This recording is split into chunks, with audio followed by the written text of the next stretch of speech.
दौलतपुर गांव में रहने वाली झुमरी दोपहर की कड़ी धूप में गांव के सभी घर से कपड़े की पोटली इकट्ठी करके अपने घर पहुंचती है, जहां उसका धोबी पति खाट पर खर्राटे लेकर चैन की नींद सो रहा था। तभी कपड़ों की पोटली को झुमरी जमीन पर पटक देती है।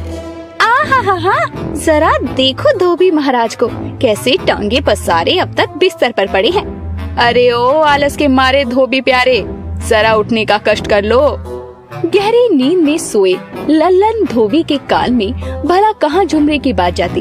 वो एक बार फिर करवट लेकर खर्राटे लेता है तो झुमरी गुस्से में खिड़की का पर्दा हटा देती है, जिससे सूरज की किरण सीधा लल्लन के चेहरे पर पड़ती है और वो अंगड़ाई लेते हुए जागता है। सुबह हो गई क्या झुमरी? नहीं धोबी महाराज, अभी तो आधी रात हो रही है। अरे दोपहर के 12 बज गए हैं। कितने आलसी हो गए हो, नाश्ता करके फिर से सो गए।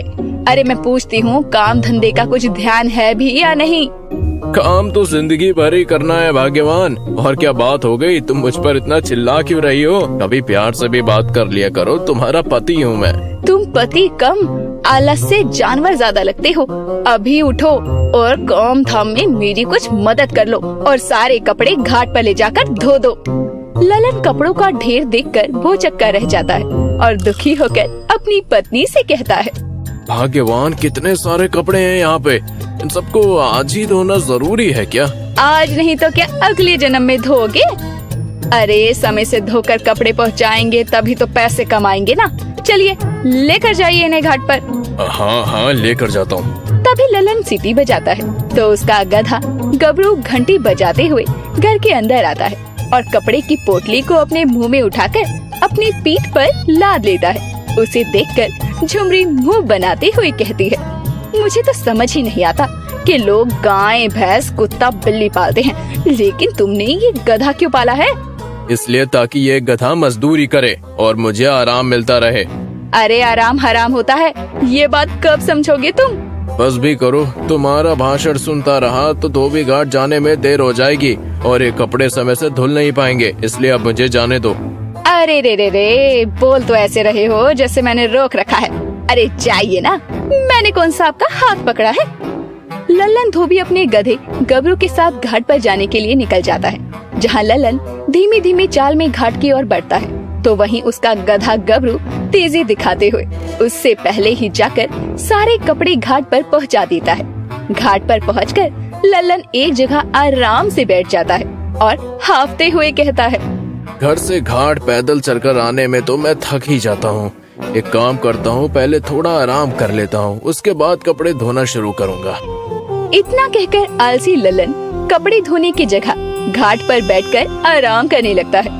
कुछ ही देर में उसकी आंख लग जाती है और वो सो जाता है। उसका गधा गबरू उसे सोते हुए देखकर कपड़े की पोटली अपने मुंह से खोलता है और सारे कपड़े मुंह से उठाकर घाट के पानी में डालता है।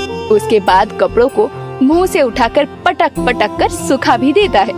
उसी समय घाट पर टहलता हुआ एक आदमी आता है और सूखे हुए कपड़ों को चुराने की कोशिश करता है तो गबरू गधा उसे जोर से लात मारकर भगा देता है। कुछ ही देर में जब ललन सोकर उठता है तो सारे कपड़े धुले हुए देखकर खुश हो जाता है। अरे वाह, क्या बात है, सारे कपड़े धुल गए। बस भगवान ऐसे ही सोता रहूं और सारे काम होते रहे तो कितना अच्छा होगा। तभी उसका गधा गबरू उसके पास आकर ढीचू ढीचू की आवाज लगाने लगता है। अब तुझे क्या हो गया गबरू, भूख लगी है क्या? वैसे इतना सोने के बाद भूख तो मुझे भी लग रही है। जब तक ये कपड़े सूखते हैं तब तक तुझे घास खाने के लिए खेत में छोड़ाता हूँ। लल्लन अपने गधे को खेत में घास चरने के लिए छोड़ देता है और खुद हलवाई की दुकान पर जाकर जलेबी और रबड़ी खाता है। लल्लन का गधा गबरू बड़ा ही चतुर था, लेकिन इस बात की भनक आलसी लल्लन को नहीं थी।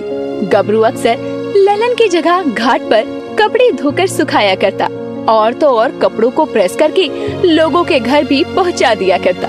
समय बीतता है और ऐसे ही चलता रहता है। एक रोज अचानक ही गबरू की तबीयत बहुत बिगड़ जाती है और वो चलने को भी राजी नहीं होता। अरे गबरू, क्या हो गया तुझे? अरे खड़ा हो जा, ये कपड़े घाट पर लेके जाना है। ओहो, दिखाई नहीं देता है क्या तुम्हें? बेचारा गधा कितना कमजोर हो गया है। अरे आराम करने दो इसे और तुम जाओ घाट पर। बताओ क्या दिन आ गए हैं, अब गधा आराम करेगा और उसका मालिक काम। इतने कपड़ों का बोझ भला अकेले में कैसे उठाऊंगा भाग्यवान। अरे तुम इंसान हो के नहीं, खाने के समय तो नहीं कहते कि इतना कैसे खाऊंगा भाग्यवान, तो काम के समय पर ऐसे सवाल क्यों पूछते हो? क्या मुसीबत है। ठीक है, जा रहा हूँ घाट पर, लेकिन कपड़े इस्त्री करके तुम ही लोगों के घर पहुँचाना। अरे पहले जाकर कपड़े धोकर लाओ, उसके बाद कुछ कहना। ललन कपड़ों की पोटली लेकर घाट पर पहुँचता है और कपड़े धोना शुरू कर देता है, लेकिन तभी अपनी आलस के चलते वो आधे कपड़े ही धोता है और जाकर सो जाता है। कुछ ही देर में चोर आता है और उन कपड़ों में से अच्छे अच्छे कपड़े चुरा कर ले जाता है। दोपहर की शाम हो जाती है, लेकिन ललन के अब तक घर ना पहुंचने के कारण झुमरी बहुत परेशान हो जाती है। अरे इतनी देर हो गई, लेकिन ये अब तक घाट से लौटे क्यों नहीं? अभी कुछ ही देर में कपड़े पहुंचाने का समय भी हो जाएगा। लगता है मुझे ही घाट पर जाकर देखना होगा। झुमरी को परेशान देखकर गधा भी उसके पीछे पीछे चल पड़ता है। कुछ ही देर में जब झुमरी घाट पर पहुंचती है तो देखती है कि कपड़े पानी में पड़े थे और ललन आराम से टांग पसार कर सोया था। तभी झुमरी गुस्से में एक लोटा पानी लेकर ललन के ऊपर डाल देती है, तो ललन अचानक से उठ जाता है। अरे अचानक बारिश कैसे होने लगी? बारिश नहीं, आपके आलसपने की हद हो गई है। अरे कपड़े धोने आए थे या आराम फरमाने? वो बात ऐसी है कि कपड़े धोते धोते आँख लग गई भाग्यवान। हे भगवान, क्यों मेरी शादी ऐसे आलसी धोबी से करवा दी? ना दिन का होश होता है और ना रात का, बस सोने के अलावा तो कुछ काम ही नजर नहीं आता है। उसी समय घाट के पास से गुजर रही इमरती वहाँ आ जाती है। अरे झुमरी बहन, काहे को तिल मिलाए रही हो भैया पर? लाओ, मेरे कपड़े धुल गए हो तो मुझे दे दो। कल शहर जा रही है ना, तो इनका सामान बांधना है। माफ करना इमरती बहन, कपड़े आज धुल ही नहीं पाए। अरे क्या कहा? अरे अभी तक कपड़े ना ही धुले। अरे तो मैं क्या इन्हें गंदे कपड़े पहना कर भेजूं? क्या मुसीबत है? छोड़ो, लाओ मेरे कपड़े, मैं जाकर खुद धो लूंगी।